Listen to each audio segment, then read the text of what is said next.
I did not hit her. It's not true. I did not hit her. I did not. Oh, hi, Helen.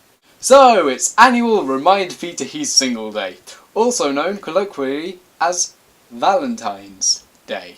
And so, on that note, I want to give a big hug to all our subscribers and invite you all to get in bed with me. Ah, yeah. Kind of weirdly, I think it will be appropriate to start this episode with a shout out. So, shout out goes to my homegirl, Ellie Rigby. Ding!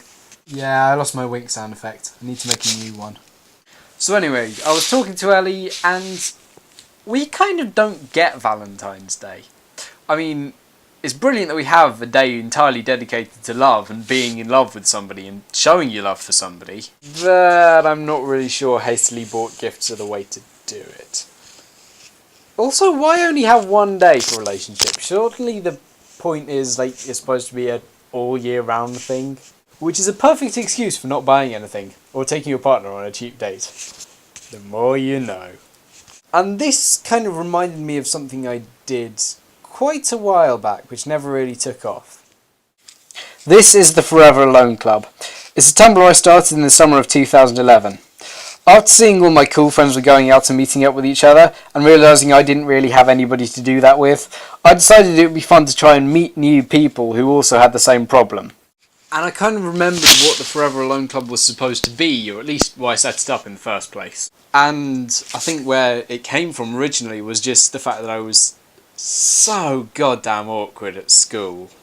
One of the biggest problems I faced when I was like at school and trying to get to know a few more people was the kind of language barrier. I would go into a group of people talking, big group of about 10, 11 people, and there'd be lots of different conversations going on and everybody would be interacting with each other and I'd just be there like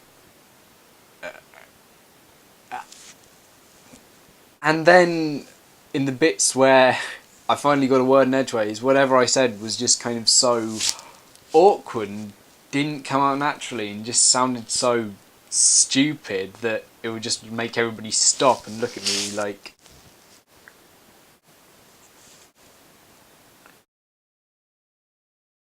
wow, that kind of thing can be really off-putting. It took me a while to get my confidence back after having so many of those kind of encounters. One thing people don't realise about conversations is just how hard it is for our brains to cope with them. I mean, boys can't multitask in the first place, but having to listen, speak, think, process the information and then you apply your own stuff to it, it's not an easy thing and it's not something which necessarily comes naturally to everybody. But having been like that for so long has allowed me to see things perhaps other people might not notice. You begin to notice it's not just you either. Challenge for you. When you go into your college, place of work, sixth form, schooly place, take a good look around at all the people talking, and I will guarantee you will see at least a couple of people who are just like standing in a corner or somewhere, very quiet, not talking to anybody, just checking their phone. And the horrible thing about being socially awkward is that you're not a bad person, you're not a kind of person people don't want to talk to, it's just that you've become so scared of talking, so scared of socialising, that you feel like you can't do it. And that, ladies and gentlemen, is quite depressing. Which is why I'm thinking of starting up the Forever Alone Club again.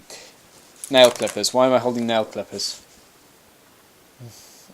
So if you, yes you, are an awkward teenager, by all means, please go to that Tumblr, links are in the doobly-doo, and follow it. And I don't know what to do next. But I want to do something to kind of help awkward teenagers, to make them less scared of being themselves and less scared of opening up to other people, and hopefully helping them combat loneliness. If you have a friend you think could really benefit from something like this, by all means recommend it to them as well. This is one of those ones I don't know how people are going to react to at school. Like, normally I can tell that people either say, oh, that was a great video, oh, that was a crap video. This one I'm not sure how they'll react. I think it'll be like, how do you intend to do this? What are you planning? What are you kind of going for? And I'll be honest, I don't know, but I suppose, much like Ellie Rigby's namesake, We should just look at all the lonely people and think of them once in a while. Happy Valentine's Day.